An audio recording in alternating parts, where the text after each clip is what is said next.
नमस्कार। स्वास्थ्य मंत्रालय और दूरदर्शन के इस विशेष कार्यक्रम में आप सभी का स्वागत है। मैं हूं संजीव उपाध्याय। मेराज फैजाबादी का एक शेर है, वो ये कहते हैं कि अब थकन पांव की जंजीर बनी जाती है, राह का खौफ ये कहता है कि चलते रहिए। जब से कोरोना इस दुनिया में आया है तब से लगातार उसके खिलाफ जंग जारी है और ये लड़ाई कई स्तर पर लड़ी जा रही है, विज्ञान के जरिए भी और मनुष्य के जरिए भी।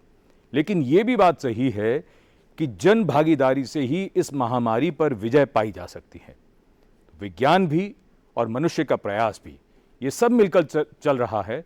और इस तरह हम ये भी देख रहे हैं कि भारत में जिस तरह से 1 करोड़ टीकाकरण का जो लक्ष्य हमने एक दिन में हमने प्राप्त किया है, वो अपने आप में एक न सिर्फ बहुत बड़ा रिकॉर्ड है, बल्कि ऐसा सराहनीय कदम है जो आने वाले दिनों के लिए राह कितनी रोशन है इसकी ओर भी इशारा करता है।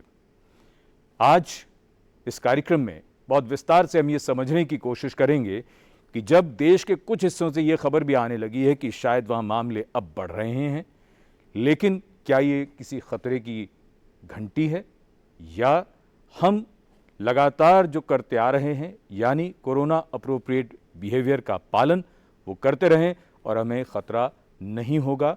जैसा कि सारी दुनिया में लोग परेशान हैं कि कोरोना से मुक्ति कब मिलेगी, हम धैर्य रखें और अपना जो व्यवहार है उसको कोरोना अनुरूप बनाए रखें। जो विशेषज्ञ इस चर्चा में हमारे साथ हैं उनका बहुत स्वागत। हमारे साथ हैं स्टूडियो में डॉक्टर NK अरोड़ा, आप global executive director Inclen trust international के और साथ ही आप कोविड टास्क फोर्स के हेड हैं। बहुत स्वागत डॉक्टर अरोड़ा। हमारे साथ स्टूडियो में डॉक्टर राजेश भटनागर, आप सीनियर CMO CGHS, बहुत स्वागत आपका। हमारे साथ जुड़ रहे हैं doctor Soumitra Das, director National Institute of Biomedical Genomics Kolkata से, बहुत स्वागत डॉक्टर सौमित्र दास आपका। और हमारे साथ NCDC के डायरेक्टर डॉक्टर सुजीत सिंह मौजूद हैं, जुड़ रहे हैं कार्यक्रम में, बहुत स्वागत डॉक्टर सिंह आपका भी। और सबसे पहले चर्चा की शुरुआत करें डॉक्टर NK अरोड़ा, बहुत बधाई आप सबको। इतना बड़ा लक्ष्य था, 1 करोड़ एक दिन में उसको पार कर लिया है टीकाकरण की जब हम बात करते हैं, आपकी प्रतिक्रिया? ये प्रसन्नता का विषय है, गर्व का विषय भी है और आत्मचिंतन का भी है कि एक जो वायदा किया है उस और जो एक रास्ता चुना है इस देश ने, उसकी तरफ अग्रसर होना है और हमें अपनी मंजिल प्राप्त करनी है। तो उसके जो कठिनाइयाँ हैं उसको पार करते हुए और इस जो लक्ष्य को प्राप्त किया है, ये मार्च अप्रैल में ही ये लक्ष्य रखा गया था कि ये देश 1 से 1.25 करोड़ टीके रोज़ लगा सकेगा। जैसे जैसे टीकों की उपलब्धता बढ़ती चली जाएगी ये लक्ष्य प्राप्त कर सकेंगे और वो लक्ष्य हमने कल प्राप्त किया। और इसमें शीर्ष नेतृत्व से लेकर के गांव की एक मोहल्ले में जो आशा बहन जी काम करती हैं, सभी ने अपना सहयोग दिया है। और शब्दों में कुछ उनके बारे में नहीं कहा जा सकता, लेकिन उतना ही ज़रूरी ये है कि इस देश ने ये भी दिखाया है कि खुली बाहों से टीकाकरण को एक्सेप्ट किया है। शुरू में कुछ हिचकिचाहट थी, ख़ासतौर पर चिकित्सा के क्षेत्र से जुड़े हुए, लेकिन समय के साथ देखते हैं कि अब टीकाकरण के लिए एक उत्सुकता है, ईगरनेस है। और मन में कई बार लोगों के मन में ये संशय था कि ग्रामीण क्षेत्रों में कैसा होगा, लेकिन अगर आप पिछले 1-1.5 महीने का आंकड़े उठाएं तो 2/3 टीके ग्रामीण क्षेत्रों में लगे हैं। तो ये खाली शहरी क्षेत्रों तक ही सीमित नहीं है, ग्रामीण क्षेत्रों में भी है। तो ये एक बहुत गर्व का विषय है और ये हमारे जो स्वास्थ्य सिस्टम है उसकी रोबस्टनेस या उसकी जो एक स्ट्रेंथ है उसको भी दर्शाता है कि हमने जब ठान लिया। और ये सारा अनुभव हमें पोलियो के कार्यक्रम से और खसरा और रुबेला के कार्यक्रम में जो हमें सीख मिली, उसके लिए जो प्लेटफॉर्म तैयार किया गया, उसमें इसकी बहुत बड़ी भागीदारी मैं सोचता हूँ। एक बात जो यहाँ पर महत्वपूर्ण हो जाती है वो ये कि हमने 1 करोड़ के लक्ष्य को पार कर लिया। अब मन में प्रश्न ये भी उठता है कि पिछले 1.5-2 महीने में कई लोग ये कह रहे थे कि वो बुकिंग कराते हैं, उनको स्लॉट काफ़ी बाद का मिल रहा था, तो ये तमाम चीज़ें, तो कहने का मतलब ये है कि अब ये जहाँ तक उपलब्धता की बात है टीकों की, और उनको लगाने के लिए जो जो आपको ट्रेन मैन पावर जो चाहिए थी, अब वो सब चीज़ें बिल्कुल तैयार हो चुकी हैं? बिल्कुल ट्रेंड मैन पावर की समस्या नहीं रही है। अच्छा। हम लोग जो टीकाकरण केंद्र हैं, अगर आप कल का टीकाकरण केंद्र देखेंगे तो करीब 63,000 टीकाकरण थे, उसमें 3-3,500 प्राइवेट सेक्टर में थे, बाकी सब 60-62,000 गवर्नमेंट सेक्टर में थे। और इस देश की क्षमता है लगभग 1 लाख टीकाकरण केंद्र बनाने की, और कल अच्छा। जो है एक केंद्र पर लगभग 160 टीके दिए गए, जिससे कि 1 करोड़ टीके, जबकि शुरू का जो अनुमान था कि लगभग 100 टीके, 100-120 टीके लगेंगे, लेकिन 160 लगाए। तो इस और तो ये सारा जैसे जैसे वैक्सीन की उपलब्धता बढ़ती चली जाएगी, जी।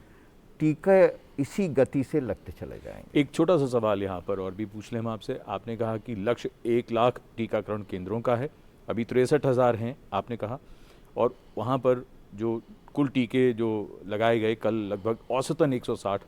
तो क्या ये 63,000 से अगर ये 1 लाख पहुँचेंगे तो फिर एक दिन में क्या लक्ष्य आप तय कर रहे हैं डॉक्टर अरोड़ा? अभी फिलहाल टीकों की उपलब्धता देखते हुए और देश की ज़रूरत के हिसाब से 1.25 करोड़ के आसपास ये हमारा लक्ष्य रहना चाहिए एक दिन में? एक दिन में। लेकिन हो सकता है कुछ आगे भी बढ़ जाए, अगर टीके उपलब्ध रहेंगे तो और भी आगे बढ़ सकते हैं, जैसे कि बिल्कुल दिखाई दे रहा है। और यहाँ पर एक एक साधारण भारतीय का जो इसमें सहभागिता रही है, जी। वो बहुत महत्वपूर्ण है। पूरी दुनिया में लोगों के मन में हिचक रहा है, लेकिन वैज्ञानिक साक्ष्य और आंकड़े बार बार बताते हैं कि भारत में टीकाकरण के प्रति एक उत्सुकता रही है हमेशा। बच्चों के लिए भी जब किया है, तो जैसे जैसे टीकाकरण की सुविधाएं, सप्लाई सिस्टम बेहतर हुआ, टीकाकरण बहुत तेज़ी से अब करीब करीब 90-95% बच्चों को टीके मिलते हैं। इसी तरीके से वयस्कों के बारे में लोगों के मन में संशय था, क्योंकि पहली बार टीका दिया जा रहा था, लेकिन उसके बावजूद कल का आंकड़ा ये दिखा रहा है। और आपने एक बात और करी कि लोग स्लॉट ढूंढते हैं, उनको मिलने में परेशानी है। वो ये भी एक इसका पॉजिटिव साइड ये है कि ज़्यादा लोग टीका लगवाना चाह रहे हैं और अभी स्लॉट्स उतने उपलब्ध नहीं हैं। तो ये दोनों बहुत प्रसन्नता की बात है। लेकिन यहाँ पर एक हम लोगों को ध्यान रखना है कि जो ये एक मोमेंटम, जो गति आई है, इसको बनाए रखना है और लोगों में विश्वास भी बनाए रखना है। और अगले 2-4 महीने में बहुत ही बेहतरीन नए टीके भी आ रहे हैं, तो ये इसमें और भी चमक आनी चाहिए। टीकाकरण और कोविड के कई ग्रुप्स और कमिटीज़ के आप प्रमुख हैं, आपसे बहुत से और प्रश्न भी हमें करने हैं, लेकिन उससे पहले ज़रा कुछ और महत्वपूर्ण बातें भी हैं। डॉक्टर सुजीत सिंह, हम आपके पास आना चाहेंगे और ये समझना चाहेंगे कि जब देश में 46-47 हज़ार के आसपास रोज़ाना मामले अभी पिछले कुछ दिनों से रिपोर्ट हो रहे हैं, तो सब जगह ये चिंता होने लगी है कि ये मामले फिर से बढ़ने शुरू हो गए, और फिर से बढ़ने शुरू हो गए। फिर लोगों के मन में ये बात कि कहीं ये तीसरी लहर की आहट तो नहीं है, ख़ासतौर पर अगर हम केरल की बात करें, केरल, महाराष्ट्र और पूर्वोत्तर के कुछ राज्यों में। नहीं, आपने एक बहुत ही दो बातें इसमें कही। नंबर एक, तीसरी लहर की आहट। नंबर दो, जो हमारे कुछ राज्यों से लगातार केसेस आ रहे हैं। मैं इसको दो तरीके से समझना चाहूंगा और आपके माध्यम से दर्शकों को भी इसके बारे में थोड़ा जानकारी देना चाहूंगा। पहली चीज कि केरल और महाराष्ट्र दोनों को हमको अलग अलग परिप्रेक्ष्य में देखना होगा। केरल, जहाँ की हम पूरे के पूरे 14 जिलों में जो हमारी पॉजिटिविटी चल रही है, लगातार इन्फेक्शन ट्रांसमिशन चल रहा है, वो एक अलग ही लेवल पे चल रहा है। जब जी। हम वहां पे गए थे, आज से 1 महीने पूर्व की बात, जब पहली बार गए, तब पॉजिटिविटी रेट थी 10%, 10 से 11 और 12 के बीच में थी। फिर जब जी। दूसरी बार हम गए तो 15 के और 17 के बीच में थी। और आज हम लगातार जो नए केसेस देख रहे हैं, वो पिछले 4 दिन का ही अगर आंकड़ा आप देख लें तो 30,000 के पार पहुंच चुके हैं। और ये इस तक ही सीमित नहीं है कि हमारा ट्रांसमिशन बढ़ा, बस इसके साथ ही हमको डिजीज की सीवियरिटी भी मिल रही है, ऑल्दो लिमिटेड लेवल में मिल रही है। केरल का इंफ्रास्ट्रक्चर बहुत अच्छा है, मैनेजमेंट वो लोग अच्छे से कर रहे हैं, लेकिन इसका किसी भी तरीके से ये मतलब नहीं होता कि हम इन्फेक्शन के ट्रांसमिशन को फैलने दें। तो ये तो हुआ केरल का संदर्भ। दूसरा, महाराष्ट्र का संदर्भ अगर हम देखें तो महाराष्ट्र में हमें 3 विभिन्न प्रकार के एरियाज मिल रहे हैं आज की तारीख में। एक जी। और जहां पुणे, अहमदनगर, सांगली, सतारा, सोलापुर, ये ऐसे डिस्ट्रिक्ट है जहां ट्रांसमिशन अभी भी चल रहा है, जिसको कि हम कह सकते हैं टेस्ट पर या केसेस पर मिलियन पिछले 7 दिन में काफी हाई हैं, और हाई मींस महाराष्ट्र की तुलना में। और क्योंकि पूरे के पूरे प्रदेश में अगर हम पॉजिटिविटी रेट देखा तो 5 से नीचे है पूरे 1 महीने तक, मतलब 2 इंक्यूबेशन पीरियड पार होने के बाद भी विदर्भ के करीब करीब हमारे सभी जिले एकदम हमारे को ग्रीन एरिया में दिखते हैं। और जो हमारा सदर्न पार्ट, जो कि नीचे हमारा, अगर आप देखेंगे कि महाराष्ट्र का सदर्न मोस्ट टिप, जिसमें कि इन्फेक्शन काफी तेजी से था, और उसमें शायद आपको ध्यान हो कि डेल्टा प्लस वेरिएंट के भी कुछ केसेस पहले आए थे, जिसमें रत्नागिरी है, कोल्हापुर है, जिसको कि हमने काफी बारीकी से देखा था। क्योंकि जब भी कोई नया वेरिएंट आता है तो हम लोगों की ये जिम्मेदारी बनती है कि हम ये देखें कि कहीं कोई वेरिएंट हमको किसी प्रकार का पब्लिक हेल्थ इम्पैक्ट तो नहीं दे रहा, जिसमें कि हाई ट्रांसमिशन एक है, डिजीज की सीवियरिटी दूसरी है, या हमारी ट्रीटमेंट पैथीज को किसी तरीके का असर। तो इस प्रकार से हम इसको देखते हैं। अब आपने तीसरी बात की नॉर्थ ईस्ट पार्ट की, जहाँ पे कि ट्रांसमिशन, बिल्कुल सही बात है कि 3 ही एरिया में हमारा ये ट्रांसमिशन आज की तारीख में केंद्रित है। और नॉर्थ ईस्ट में काफी हद तक हम लोग, और हमारे प्रदेश में मिजोरम और मणिपुर, 2-3 प्रदेश को अगर छोड़ दें तो काफी हद तक इसके ऊपर जो हमें सिनेरियो मिल रहा है वो डिक्लाइनिंग ट्रेंड मिल रहा है। अब मैं बात करूंगा तीसरी लहर की, जो आप बात कर रहे हैं, जो सारे देश में एक आशंका है। हमें ये बहुत ही एक अच्छी बात माननी चाहिए कि हम लोग आशंकित रहें, हम लोग डर के रहें, क्योंकि हमें कोविड अप्रोप्रिएट बिहेवियर को किसी भी तरीके से, भले ही हमारा टीकाकरण बहुत अच्छा जा रहा है, हम बहुत उत्साहित हैं, और हम चाहते हैं कि हमारे देश में हमारे स्वास्थ्यकर्मी सब इसी प्रकार से जनता के टीकाकरण अभियान को आगे ले जाते रहें। लेकिन साथ ही एक बहुत ही आवश्यक, जो हमारे माननीय प्रधानमंत्री जी हर मौके पे कहते हैं, कि दवाई भी और कड़ाई भी, तो हमको किसी भी तरीके का एक कोविड अप्रोप्रिएट बिहेवियर से समझौता नहीं करना है। कारण नंबर 1, ट्रांसमिशन चल रहा है जो कि वेरिएंट को जन्म दे सकता है। नंबर 2, ये ट्रांसमिशन किसी भी रूप में, क्योंकि हमारा देश एक है, तो देश के लोग एक दूसरे के राज्यों में, एक दूसरे के जिलों में एक फ्रीली जाते हैं। और मैं आपको 2 जगह बताना चाहूंगा, तमिलनाडु के लगे हुए जिले, कोयम्बटूर जिसको हम कहें, कर्नाटक का लगा हुआ जिला दक्षिण कन्नड़ा, इन दोनों में ही केसेस में राइज मिल रहा है। तो ये एक आशंका है कि केरल से हम लोग आगे भी किसी और जिले में भी जा सकते हैं, क्योंकि लोगों का मूवमेंट फ्री है। तो हम किसी भी तरीके से कॉम्प्लेसेंसी में नहीं जा सकते। और हमको इस प्रकार से, इस बात की हमारे लिए चेतावनी भी है कि अगर किसी प्रदेश में 3 महीने से चल रहा है ट्रांसमिशन, तो आखिरकार हम लोग तो सब एक ही हैं। अगर वहां ट्रांसमिशन हो सकता है तो दूसरी जगह भी हो सकता है।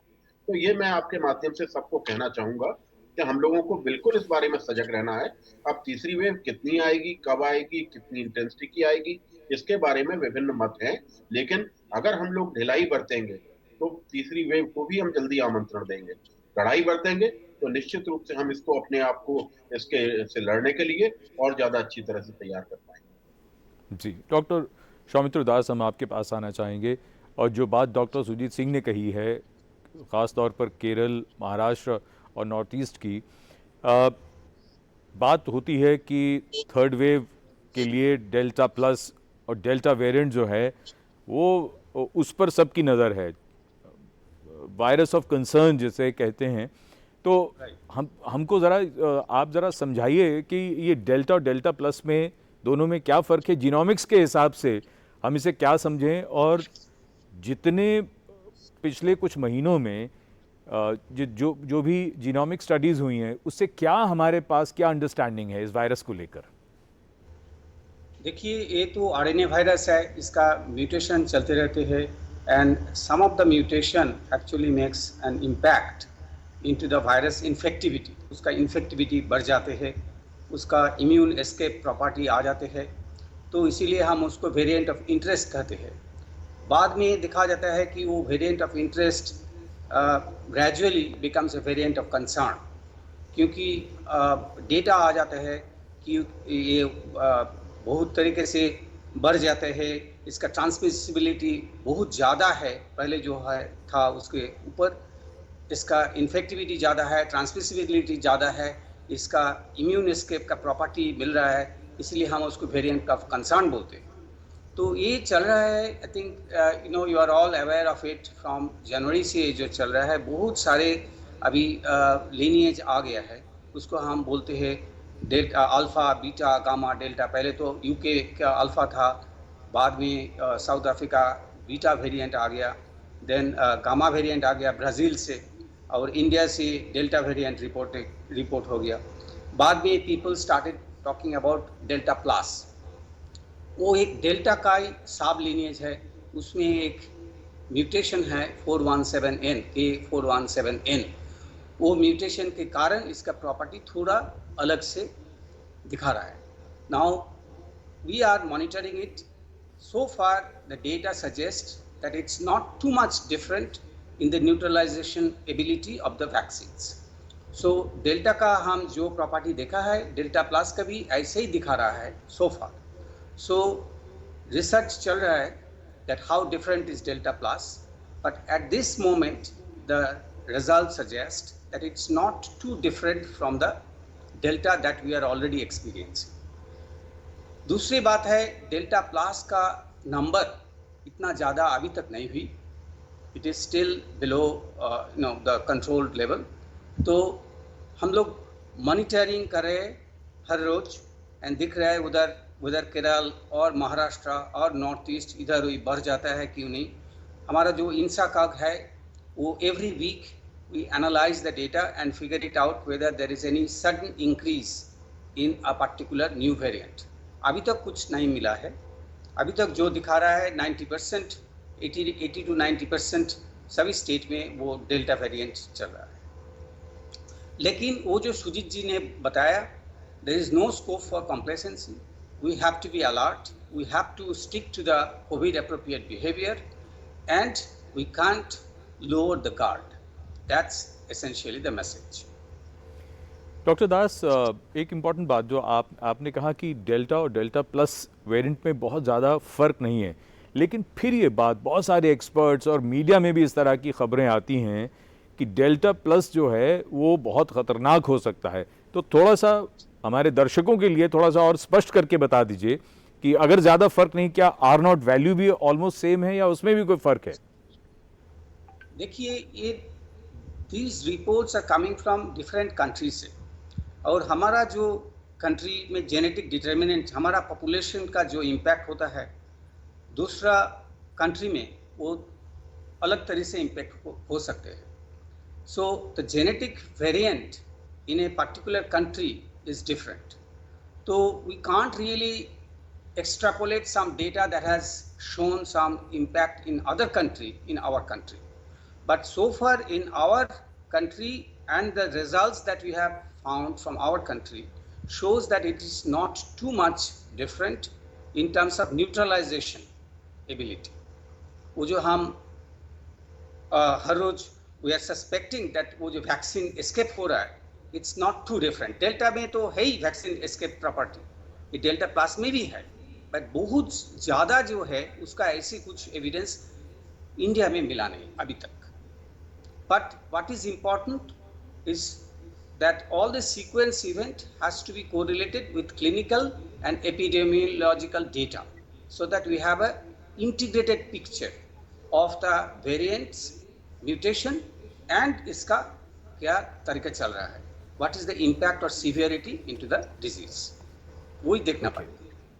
ठीक है डॉक्टर भटनागर, आपके पास हम आना चाहेंगे, और जो अभी जो ट्रेंड है, जिस तरह से अचानक केसेस बढ़ने शुरू हो गए पिछले कुछ दिनों में, तो अब अगर हम बात करें, ये भी बात आ रही है कि जब त्यौहार जब आते हैं तो लोग फिर आपस में मिलते जुलते हैं, मास्क लगाना, सोशल डिस्टेंसिंग, ये चीज़ें नहीं हो पाती।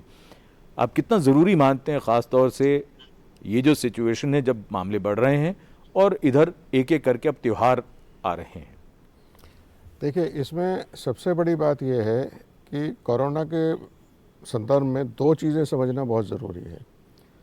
पहली कि अभी पूरे वर्ल्ड में कहीं पे भी डेफिनेटिव ट्रीटमेंट नहीं है जी। जो ट्रीटमेंट गाइडलाइंस हैं और जितना ट्रीटमेंट है वो सपोर्टिव है और एक्सपेरिमेंटल है। कुछ रिस्पॉन्सेज अच्छे हैं, कुछ दवाइयों के बहुत अच्छे हैं, कुछ दवाइयों के कम हैं, पर ऐसा डेफिनेटिव ट्रीटमेंट इस वायरस का अवेलेबल नहीं है। पहली तो चीज़ ये समझने वाली। दूसरा ये है कि जो वायरस ट्रांसमिशन है, वैक्सीनेशन से वायरस ट्रांसमिशन कितना रुकेगा, हमारे पास अभी एक ही टूल है वैक्सीनेशन, जो साइंटिफिक टूल है, तो उससे कितना रुकेगा ये डाटा अभी आना बाकी है। जब तक ये डाटा हमारे पास नहीं आता, जब तक आपको Covid appropriate behaviour, specially mask, जो सबसे ज़रूरी जो तीनों चीज़ों में हुआ है वो ये है कि मास्क आपका प्रॉपर नाक और मुंह कवर करके, खाली मुंह पे, खाली नाक पे, थोड़ी के नीचे मास्क आपका होना ज़रूरी है। दूसरा, डिस्टेंस। अब जितने भी त्यौहार अब ये आने वाले हैं, ये सारे त्यौहार सामूहिक त्यौहार हैं, एक तरह से इंडिविजुअल त्यौहार नहीं है। जन्माष्टमी में मंदिरों में जी वो है, आपका गणपति का त्यौहार आएगा, आपका जी ये छठ का है, पूरा एक वो है संदर्भ। तो इन त्योहारों में आपको सावधानी बरतनी बहुत ज़रूरी है। दूसरा, जो ये जीनोमिक स्टडीज़ हैं, डेल्टा वेरिएंट, ये साइंटिस्ट के लिए ठीक है कि कौन सा वेरिएंट कितनी जल्दी फैलता है या कौन सा वेरिएंट कितनी जल्दी, वो एक कॉशन क्रिएट करने के पास जी। पर पेशेंट के और पॉपुलेशन के पॉइंट ऑफ व्यू से वो ट्रांसमिशन आपको रोकना ज़रूरी है। और वो ट्रांसमिशन आपका सिर्फ मास्क, सैनिटाइजेशन और डिस्टेंस, जी वो डिस्टेंस मेंटेन करना आपको ज़रूरी है, सैनिटाइज या हाथ धोना आपको ज़रूरी है, और सबसे ज़रूरी है मास्क। तो उसमें यह है कि यदि आपको अनावश्यक है तो आप घर के बाहर मत निकलिए। जी बाकी जो कोविड ट्रांसमिशन और उसके लिए जो दो हथियार हैं कि आइसोलेशन, ट्रैकिंग एंड आइसोलेशन, वो सिस्टम्स अब इतने एक्सपीरियंस से वो सिस्टम अब शायद हर राज्य में अच्छी तरह से रोबस्ट हो चुके हैं। जी वो बिल्कुल सिस्टम है, वहाँ पे टेस्टिंग की फैसिलिटी सब जगह अवेलेबल है, फ्रीली अवेलेबल है। जी। तो अब वो कॉन्स्ट्रेंट्स नहीं रहे। ठीक। तो ये एज्यूम करना कि अभी आपकी जो तबीयत खराब हुई है क्योंकि कोविड आपके राज्य में या आपके स्टेट में कम है तो आपको नहीं हो सकता। मेरी सलाह ये है कि यदि आपको कोविड टाइप सिम्टम्स हैं, खांसी है, बुखार है, गला खराब है, थोड़ा ज़ुकाम जैसे सिम्टम्स हैं, तो आप अपने नियरेस्ट फैसिलिटी में कोविड टेस्ट करवा लीजिए। जी तो ये दो चीज़ें ज़रूरी हैं। ये बहुत बहुत महत्वपूर्ण बात है जो आप कह रहे हैं कि जहाँ तक ये वेरिएंट्स और म्यूटेंट्स की जो बात है वो वैज्ञानिकों और विशेषज्ञों के लिए छोड़ दीजिए, और बाकी सब यानी हमें और आपको क्या करना है, हमें और आपको ठीक से मास्क लगाना है, और जो ठीक से मास्क न लगाए उसे रोकना भी है, उसे टोकना भी है।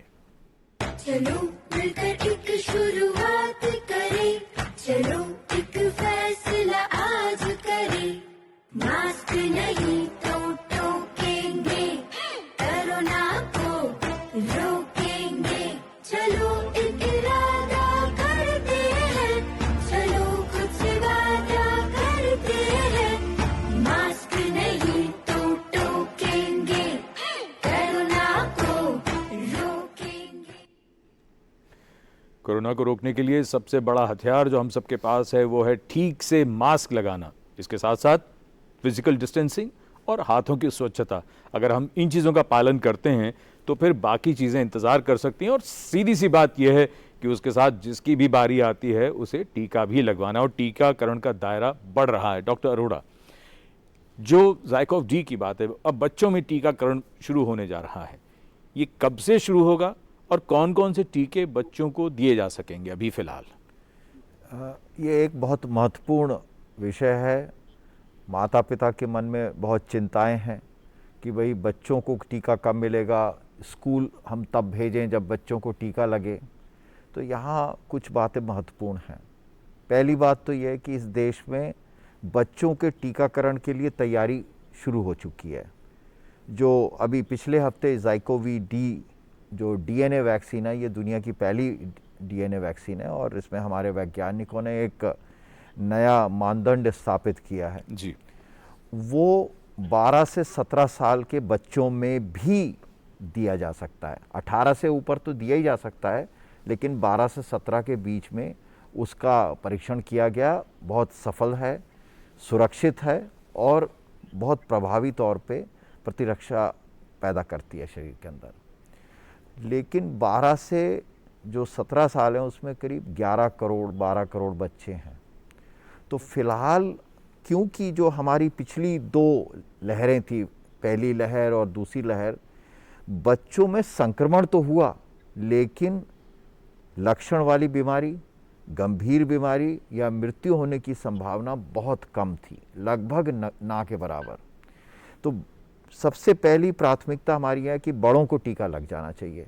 लेकिन एक चीज़ बहुत महत्वपूर्ण है कि बच्चों में भी कोमॉर्बिडिटीज़ और बीमारियां होती हैं, जिगर की, गुर्दे की बीमारी, फेफड़ों की बीमारी और बाकी कोई कैंसर का मरीज़ है, किसी का ट्रांसप्लांट किया गया है।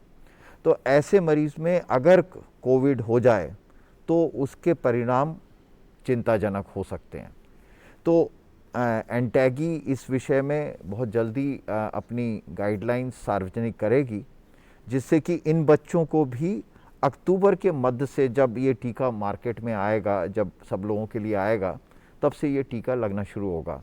और ये एक अंदाज़ा है मोटा मोटा कि लगभग 1% बच्चे ऐसे होते हैं जिनमें बीमारियां होती हैं और जिनको टीका लगाने के लिए प्राथमिकता की लिस्ट में रखना होता है। तो ये हम अक्टूबर में शुरू करेंगे। दूसरा सवाल आपने जो पूछा कि बच्चों के लिए कुल टीके, बाकी जो छोटे बच्चे हैं और ये तो हैं, तो बच्चों में अभी फ़िलहाल ज़रूरत नहीं है, पहले बड़ों में करना है। लेकिन बच्चों में जो और टीकों का जो परीक्षण चल रहा है, यहाँ पर 2 परीक्षण और चल रहे हैं। एक है कोवैक्सीन का।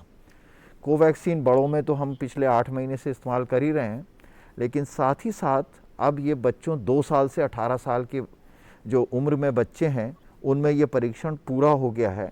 इसके नतीजों का इंतज़ार है, शायद अक्टूबर के महीने में वो नतीजे भी आ जाएंगे।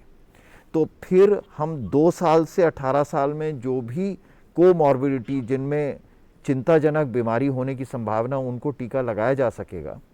लेकिन जो स्वस्थ बच्चे हैं वो 2022 की पहली तिमाही में ही टीका लगेगा, जब बड़ों को लग जाएगा। और 18 साल से कम करीब 44 करोड़ बच्चे हैं जी। तो उसमें से 40-50 लाख बच्चे ऐसे होंगे जिनको प्राथमिकता के तौर पर टीका होगा और वो लगा दिया जाएगा। तीसरा, एक बच्चों के लिए टीका सीरम इंस्टीट्यूट वाले इसके लिए ट्रायल शुरू किया है और वो भी मेरे को लगता है इस साल के आखिर तक वो टीका भी मिल जाना चाहिए। तो इस तरीके से हम लोग जहाँ एक फोकस कर रहे हैं कि वयस्कों में टीकाकरण साल के आखिर तक पूरा हो जाए, लेकिन बच्चों को कोई भूला नहीं है। वो हमारे उनको बहुत ध्यान में रख करके बच्चों के लिए भी टीकाकरण की तैयारी की जा रही है। यहाँ पर मैं ये भी कहना चाहूँगा कि बच्चों में अभी टीकाकरण अभी नहीं होता, लेकिन स्कूल खोले जा सकते हैं। क्यों? वयस्क अब टीकाकरण होना शुरू हो गया है। तो अगर बच्चे का चारों तरफ का एक सर्कल या रिंग में अगर टीकाकरण लगाए हुए वयस्क हों तो वो सुरक्षित रहता है। कैसे? माता पिता और परिवार के अन्य सदस्य और टीचर्स और बाकी स्कूल के जो अन्य कर्मचारीगण हैं।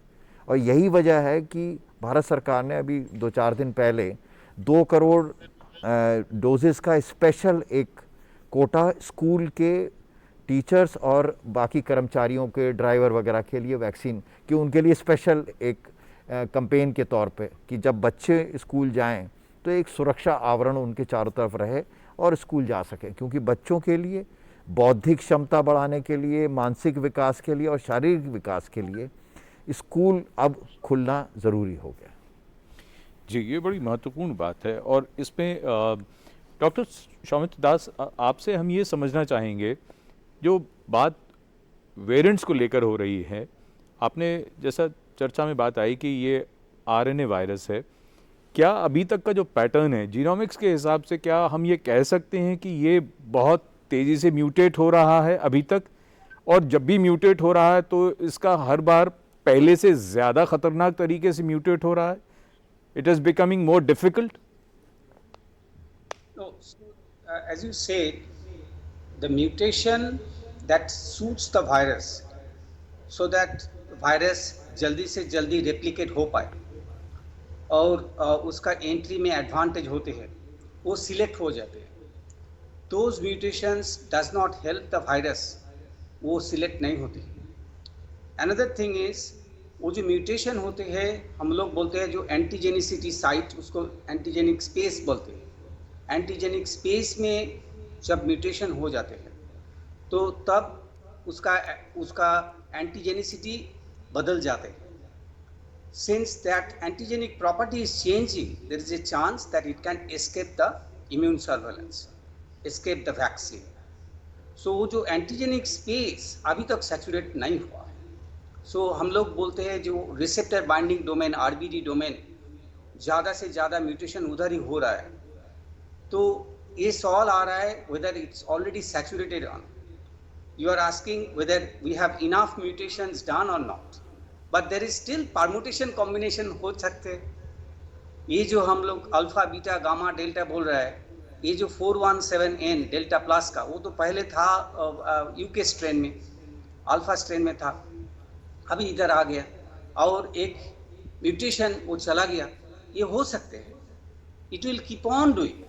It's not in our hand. हमारे हाथ में जो है वो आप लोग बताया already that we have to wear mask, we have to take vaccine, we have to be alert. That वो हमारे हाथ में है. But we don't have any control how the virus will keep on mutating, whether they will saturate their mutations or not. But if the whole population is vaccinated, then there is a scope that virus will stop mutating because it can't survive, because it has to find out host to survive. If they can't find out host, automatically it will be eliminated. जैसे की तरह हम लोग polio से छुटकारा मिला है. So AC, it has to be eradicated from the world. So we have to wait for that. But until then, we have to take vaccine. We have to guard ourselves. Okay. Doctor Sujit Singh, ये जो बात है कि virus को तो host चाहिए, तो अभी जो हालात हैं उसके हिसाब से और सीरो सर्वे के हिसाब से हम क्या समझें, देश में अभी किस तरह के हालात हैं, और ख़ास तौर पर अगर हम बच्चों की अगर बात करें तो क्या क्या जानकारी हमारे पास अभी उपलब्ध है? देखिए, इसको मैं 3-4 भागों में बांटना चाहूंगा. पहली चीज आपने कही कि खतरे का हम क्या मापदंड ले सकते हैं अगर किसी पर्टिकुलर एरिया की बात करें. तो जो हमारा आगे इन्फेक्शन का ट्रेंड है वो 4-5 चीजों से ड्राइव होता है. नंबर 1, पास्ट में कितना एक्सपोजर हुआ और उससे कितने % एंटीबॉडीज लोगों में डेवलप हुई जिनसे कि उनको प्रोटेक्शन मिला. अब यहाँ एक अनसर्टेनिटी है कि क्या कितना एंटीबॉडी लेवल हमको प्रोटेक्टिव इम्यूनिटी प्रोवाइड करता है. नंबर 1. नंबर 2, ये एंटीबॉडीज जो हमारे शरीर में बनते हैं ये कितने समय तक हमको एंटीबॉडी प्रोटेक्शन प्रोवाइड करते हैं और किस किस वेरिएंट से करते हैं. तो ये एक अनसर्टेनिटी वाला स्फीयर है जिसमें दोनों ही चीजें हमारे लिए इंपॉर्टेंट है. दूसरी चीज ड्राइव होती है वैक्सीनेशन कवरेज से. अगर वैक्सीनेशन कवरेज हमारा जाएगा, इसके द्वारा दी गई इम्यूनिटी हमारे लिए आज की तारीख में सबसे अच्छी इम्यूनिटी होती है और इसमें रिस्क हमें सबसे कम होता है. इम्यूनिटी एक्सपोजर से भी मिलती है, इम्यूनिटी सीवियर डिजीज से भी मिलती है, लेकिन उसमें खतरा भी है और दूसरा हमारे लिए एक बीमारी को हमारे शरीर को झेलना पड़ता है. तो वैक्सीन वाली इम्यूनिटी इस प्रकार से प्रदान की जाती है कि हमको इसका खतरा मिनिमाइज करते हुए एक इम्यूनिटी हमारे शरीर में डेवलप हो. दूसरी चीज ये है. तीसरी चीज जो आप बात कर रहे हैं जो लोगों के हाथ में है काफी हद तक, वो है कोविड अप्रोप्रिएट बिहेवियर का. अगर हम 100% कोविड अप्रोप्रिएट बिहेवियर फॉलो करेंगे तो हमारा खतरा निश्चित रूप से मिनिमाइज रहेगा. और मैं यहाँ 2 बातें कहना चाहूंगा. सरकार अपने प्रयास कर रही है, वैक्सीनेशन कवरेज इस बात का ज्वलंत उदाहरण है. दूसरी चीज है जीनोम सीक्वेंसिंग. हम लोग उसके 80,000 से ऊपर जीनोम सीक्वेंसिंग कर चुके हैं और लगातार हम लोग साइंटिफिक तरीके से एक जीनोम सीक्वेंसिंग का तरीका अपनाए हुए हैं. तो वेरिएंट्स का जो साइंटिफिक तरीका है दुनिया में कहीं भी, वो भारत देश के साइंटिस्ट उसको कर रहे हैं और उसके बारे में जो भी जानकारी उपलब्ध होगी या जो भी अंदेशा हम लोगों को होगा उसको जनता से और गवर्नमेंट की पॉलिसी मेकर से शेयर किया जाता है। तो ये दूसरी बात हुई, लेकिन इसके साथ ही जनता को क्या करना चाहिए? जिन एरियाज में ट्रांसमिशन हाई चल रहा है उसमें प्रोटेक्शन हमको अपने आप को ज्यादा प्रोटेक्शन वे में रखना चाहिए जिससे ट्रांसमिशन चेन को कट कर सके। नंबर 2 बात जो अभी डॉक्टर अरोड़ा साहब ने कहा कि जैसे सरकार स्कूल खोल रही है तो उसके साथ ही हिदायतें भी दे रही है, तो इन हिदायतों को हमको अक्षरशः पालन करना चाहिए। अगर हम उन हिदायतों में भी ढील करेंगे या अपने हिसाब से उनको मॉडरेट कर लेंगे तो कहीं ना कहीं हम अपने और अपने बच्चों के लिए और दूसरों के बच्चों के लिए एक खतरे का वातावरण करते हैं। तीसरी बात मैं कहना चाहूंगा जो बहुत इंपॉर्टेंट है इस पर्टिकुलर माहौल में, जब केसेस का बहुत ही लो ट्रेंड हमको मिल रहा है, वो एक ऐसा एरिया होता है जब हम सुपर स्प्रेडर इवेंट्स को सोचते हैं कि हम कर लेते हैं। जैसा कि आपने देखा ही होगा, लोग पहाड़ों पर भी चले गए, लोग शादियां भी बिल्कुल। करना चालू कर जी। दी, घूमना फिरना भी चालू कर दिया, और मतलब लोगों को ये लगने लगा अरे भाई क्या है, दिल्ली में 70-80 केस ही तो आ रहे हैं, 2 करोड़ की आबादी में 70 केस क्या बड़ी चीज है। और हम लेकिन अगर वो 70 केस में से 25 केस आपके ही सुपर स्प्रेडर इवेंट में आ जाएं और फिर आप लोग उसको अननेसेसरी बाद में एक ट्रांसमिशन को बढ़ावा देने का कारण बने, तो मैं इसको चाहूंगा कि अभी हम लोगों को बहुत एहतियात बरतनी है सुपर स्प्रेडर इवेंट के बारे में।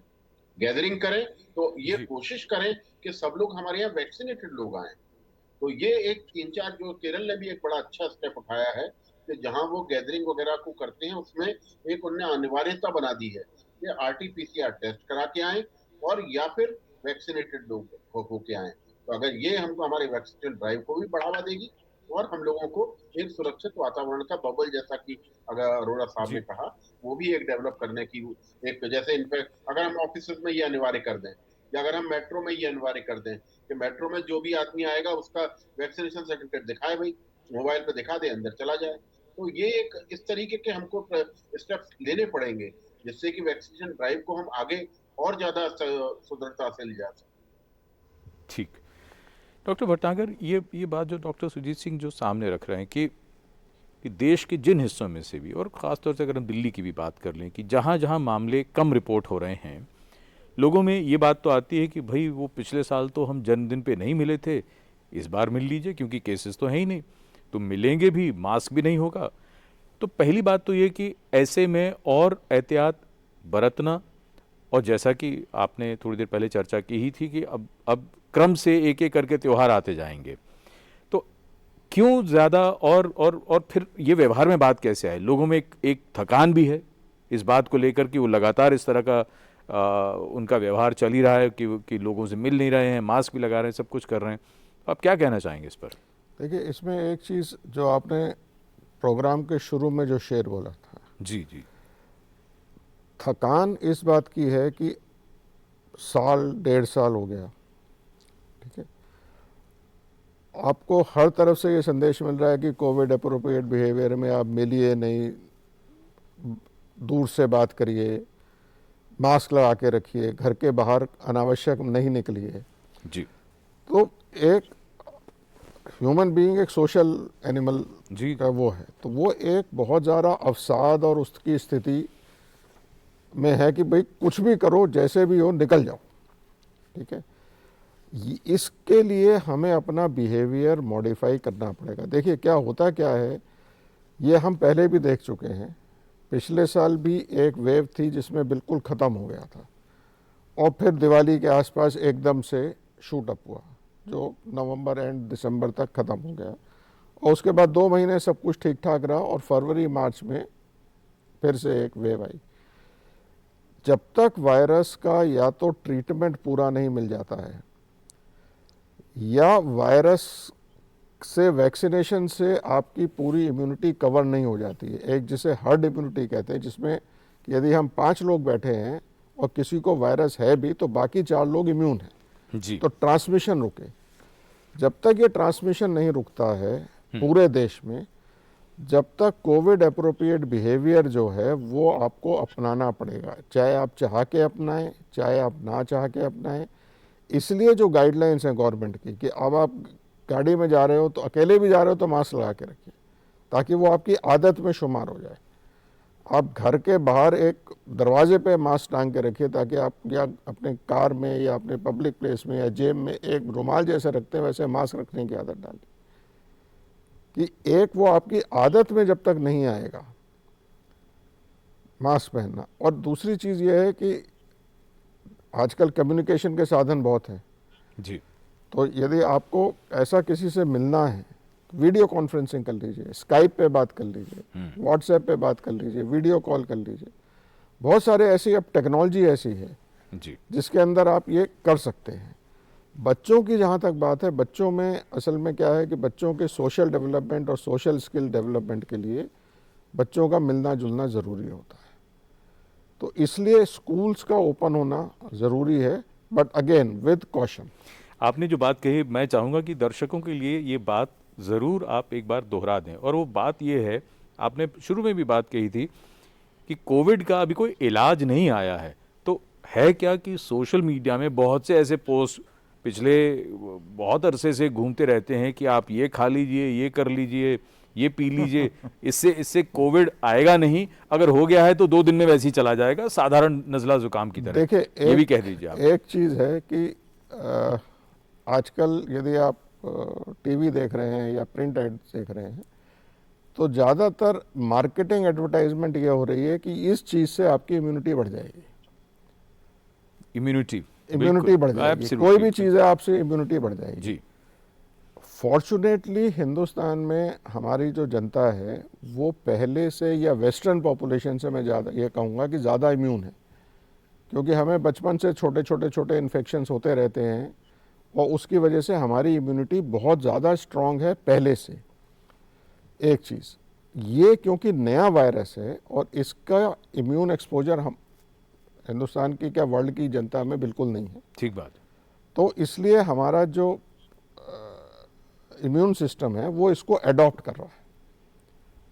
वैक्सीनेशन भी वही एक तरीका कर रहा है कि वैक्सीनेशन आपके इम्यून सिस्टम को डिसीज ना देते हुए एडॉप्ट करा रहा है कि आप उस वायरस से प्रतिरोधक क्षमता आपकी बढ़ जाए।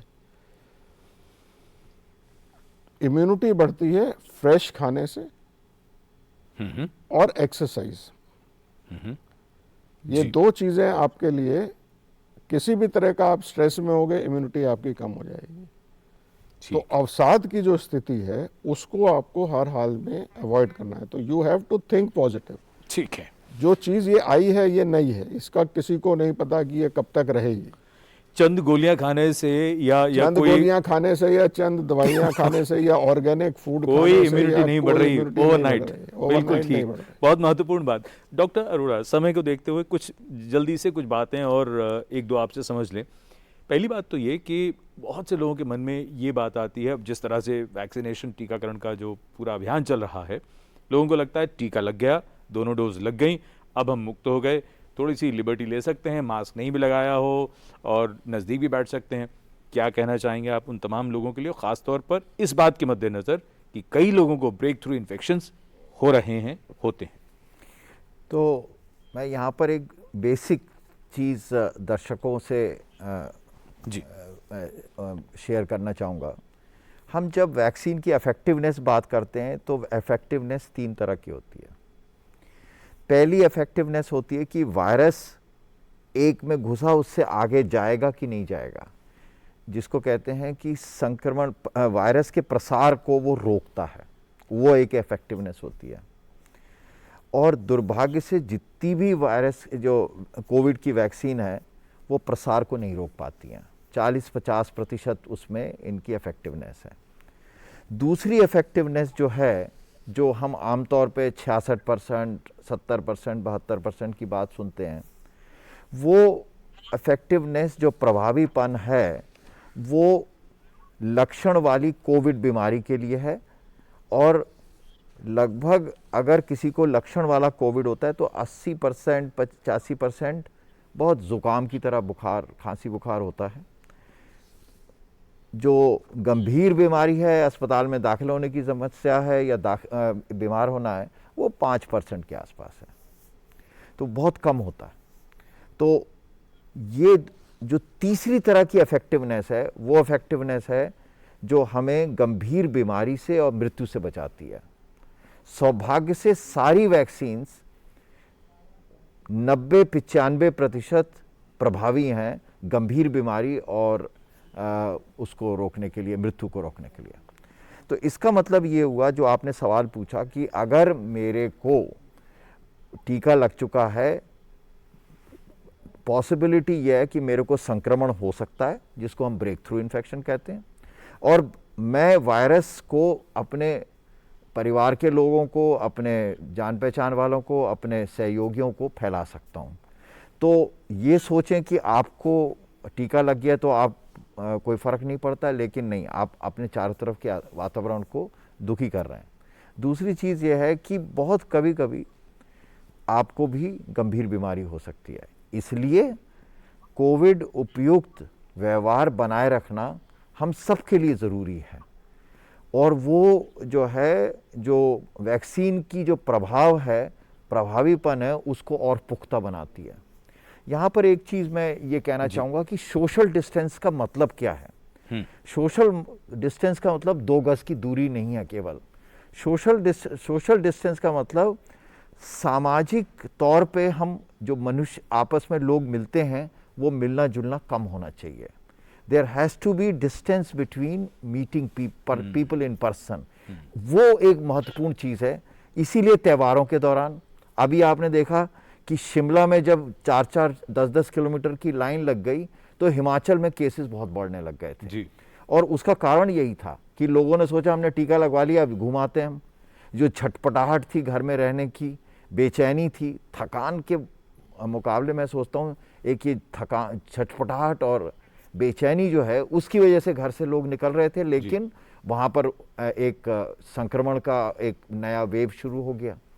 तो इसलिए कोरोना उपयुक्त व्यवहार हमें अपनी संस्कृति में जोड़ने की ज़रूरत है। इसका सबसे बेहतरीन उदाहरण जो है south east Asia, Vietnam, Cambodia वगैरह में, जहाँ पर कोरोना का बहुत ज़्यादा प्रभाव नहीं पड़ा है। और उसका कारण यह है कि मास्क उनके जीवन का हिस्सा है एक। और आमतौर पे हमारे यहाँ जैसे नमस्कार करते हैं तो एक दूसरे से हाथ नहीं मिलाते हैं, ये एक हमारे जीवन का। तो इन सब को हमें जीवन के हिस्से में अगर हम जोड़ के चलते हैं, तो आगे आने वाले समय में खाली कोरोना से नहीं, सांस की और बीमारियों से, टीबी से, मीजल्स से, इनसे भी हमें फ़ायदा होगा। डॉक्टर रॉज, समय लगभग समाप्त हो गया है।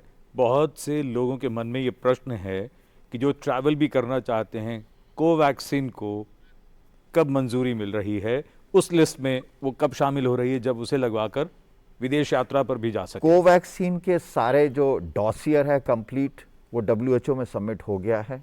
उस पर बहुत गहन विचार चल रहा है और ये उम्मीद की, ये 31 तारीख को एक पहली मीटिंग है और उसके बाद ऐसा उम्मीद किया जा रहा है कि 15 सितंबर से पहले इसको इमरजेंसी यूज़ लिस्टिंग कहते हैं WHO की तरफ से, यानी उसकी तरफ से मान्यता मिल जाएगी जी। तो इस वजह से जो भारत में कोवैक्सीन लग रही है जी, लोगों को ट्रैवल करने में सुविधा हो जाएगी। एक तो वो सर्टिफिकेट मान्य हो जाएगा अंतर्राष्ट्रीय तौर पे, और दूसरा बच्चों को जो पढ़ाई के लिए जा रहे हैं या नौकरी के लिए जा रहे हैं, उनको परेशानी नहीं हो। ये बहुत बड़ी खबर है और अब समय बिल्कुल नहीं बचा है। अगर 2-2 वाक्य में हम जल्दी से अपने विशेषज्ञों से पूछ लें, डॉक्टर सौमित्र दास, सिर्फ 2 लाइन में क्या कहना चाहेंगे? आने वाले दिनों के लिए हम सबको क्या करना है? जी।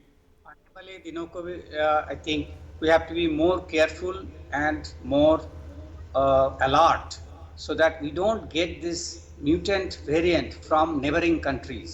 Absolutely, लापरवाह नहीं होना है। डॉक्टर सुजीत सिंह। मैं सिर्फ ये कहना चाहूंगा कि जो हमको संक्रमण फैलाते हैं, जो हम जिसको फैला सकते हैं, वो हमारे आसपास के लोग ही होते हैं। तो हमको अपने ऑफिस में, अपने घर के वातावरण में, अपने मित्रों के संग में, ये अगर हम इंश्योर कर लें कि सब के सब वैक्सीनेट हो जाएंगे, तो हम एक समग्र पूरा समाज को ही वैक्सीनेट कर पाएंगे। बिल्कुल। डॉक्टर भटनागर। मैं तो सिर्फ यही 3 चीज़ों पे जोर दूंगा। मिलना जुलना कम करिए, मास्क लगा के रखिए, बहुत ज़रूरी हो तो ही आप घर के बाहर निकलिए। डॉक्टर 2 वाक्य क्या कहना चाहेंगे? वायरस हमारा मित्र बन सकता है अगर हम ये कोरोना उपयुक्त व्यवहार बनाए रखते हैं तो वायरस हमारा मित्र बन जाएगा, दुश्मन नहीं रहेगा। डॉक्टर एन के अरोड़ा, डॉक्टर राजेश भटनागर, डॉक्टर सौमित्र दास, डॉक्टर सुजीत सिंह, आप सभी का बहुत धन्यवाद इस महत्वपूर्ण चर्चा में शामिल होने के लिए। और जैसा कि हमने कार्यक्रम के शुरुआत में ये बात कही थी कि भले ही राह लंबी है, थकान भी लगती है, लेकिन मंजिल पर अगर नज़र हो, फिर हमें शकील आज़मी का शेर याद आता है। वो ये कहते हैं कि हार हो जाती है जब मान लिया जाता है, जीत तब होती है जब ठान लिया जाता है। और हमने ठान लिया है कि हम लड़ेंगे भी, जीतेंगे भी, और जीत कर रुकेंगे नहीं, अपने और लक्ष्यों की ओर आगे बढ़ेंगे। बहुत धन्यवाद, नमस्कार।